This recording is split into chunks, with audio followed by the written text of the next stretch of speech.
कई एयरपोर्ट और अहम ढांचों को भारी नुकसान पहुंचा है। 12 पुल, 2 सुरंगें और रेलवे स्टेशन प्रभावित हुए हैं। 350 सरकारी कर्मचारियों की मौत का दावा किया गया है। ये बहुत बड़ी खबर आपको बता रहे।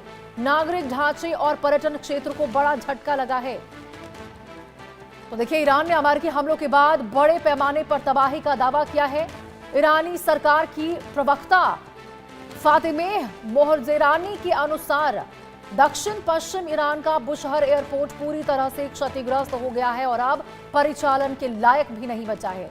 प्रत्यक्ष मिसाइल हमले में जनता की सेवा के लिए खरीदा गया एक नवीनीकृत विमान पूरी तरह से नष्ट हो चुका है, जबकि बुशहर मौसम विज्ञान केंद्र भी हमले की चपेट में आया है। वहीं देखिए, ईरान का दावा है कि ईरान शहर सेमनान और बंदर अब्बास के हवाई अड्डों के अलावा 12 पुल, 2 सुरंगें और बंदर अब्बास का मुख्य रेलवे स्टेशन भी गंभीर रूप से क्षतिग्रस्त हुए हैं। अब देखिए, सरकारी प्रवक्ता के मुताबिक ये जो संघर्ष हुआ, इसमें अब तक 350 सरकारी कर्मचारियों की जान जा चुकी है, उनकी मौत हो चुकी है। इसके साथ ही आपको बता दें, जो सड़कें हैं, मत्स्य पालन है, पर्यटन और जो अन्य नागरिक बुनियादी ढांचे हैं, उनको भी भारी आर्थिक नुकसान पहुंचने की खबर सामने आई। अब देखिए, इन दावों की स्वतंत्र पुष्टि फिलहाल नहीं हो सकी है, लेकिन दावे बहुत बड़े बड़े किए जा रहे हैं। बुशहर एयरपोर्ट पूरी तरह से देखिए बंद हो चुका है इस अटैक के बाद। अमेरिकी हमलों से ईरान में भारी तबाही मची है और इन तबाही में 350 लोगों की मौत हो चुकी है। नागरिक ढांचों को नुकसान पहुंचा है, पर्यटन क्षेत्र को नुकसान पहुंचा है और ये बेहद खौफनाक खबर है। ये बेहद खौफनाक तस्वीरें भी आपको दिखा रहे हैं स्क्रीन के ऊपर। हम देखिए, यहाँ से बैठकर ये खबर आप तक पहुंचा रहे हैं, लेकिन आप अंदाजा लगाइए कि जब ये अटैक वहां पर हुआ होगा, ये एयरपोर्ट पर जब निशाना बनाया होगा, तो क्या परिस्थिति वहां पर देखने को मिली होगी। क्या डर का माहौल, क्या भय में वहां जो आम जनजीवन है वो हुए होंगे, कितने प्रभावित हुए होंगे इस अटैक से और इस धुएं के गुबार से और इस आग की लपटों से आप अंदाजा लगा सकते हैं। इन तस्वीरों को आप फुल स्क्रीन पर आपको दिखा रहे हैं। बुशहर एयरपोर्ट पूरी तरह से ठप हो चुका है। ईरान की ओर से कहा गया है कि अब तो यहाँ पर इस लायक नहीं रहा है कि यहाँ पे कोई व्यक्ति आए। यहाँ पर जो फ्लाइट्स है, उनके टेक ऑफ या लैंडिंग पूरी तरह से, मतलब आप समझ जाइए कि पूरी तरह से ठप हो चुका है। यहाँ तस्वीरों में आप देख सकते हैं, अमेरिकी हमलों से ईरान में भारी तबाही का मंजर देखने को मिला है। बुशहर एयरपोर्ट पूरी तरह से ठप हो चुका है। कई एयरपोर्ट और अहम ढांचे को भारी नुकसान यहां पर पहुंचा है।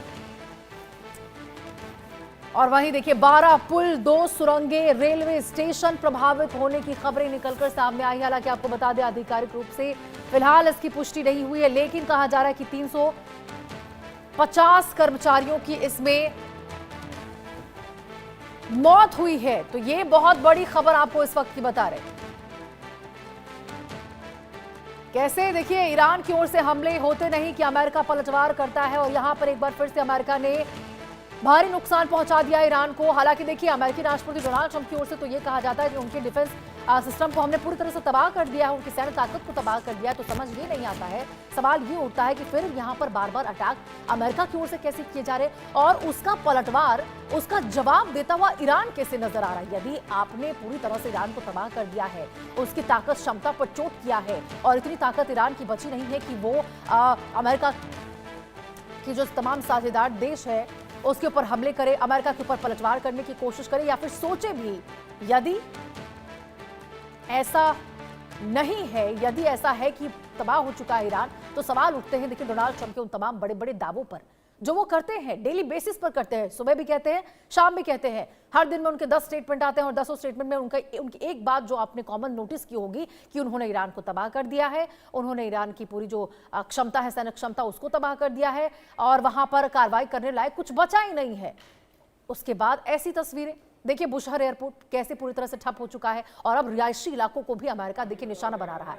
अमेरिका के ऊपर भी एक तरह से खून सवार हो चुका है कि ईरान को तो छोड़ेंगे नहीं जब तक कि पूरी तरह से तबाह नहीं कर देते। और वही साथ ही उनका इजराइल, बेंजामिन नेतन्याहू, जिसने तो देखिए और भी ये बात कह दी है कि भाई तब तक उस पर हमले करेंगे जब तक या तो सत्ता परिवर्तन नहीं हो जाता या फिर परमाणु क्षमता डेवलप करने को लेकर ईरान झुक नहीं जाता है और उसको लेकर अपनी बातों को खत्म नहीं करता। अब देखिए, सवाल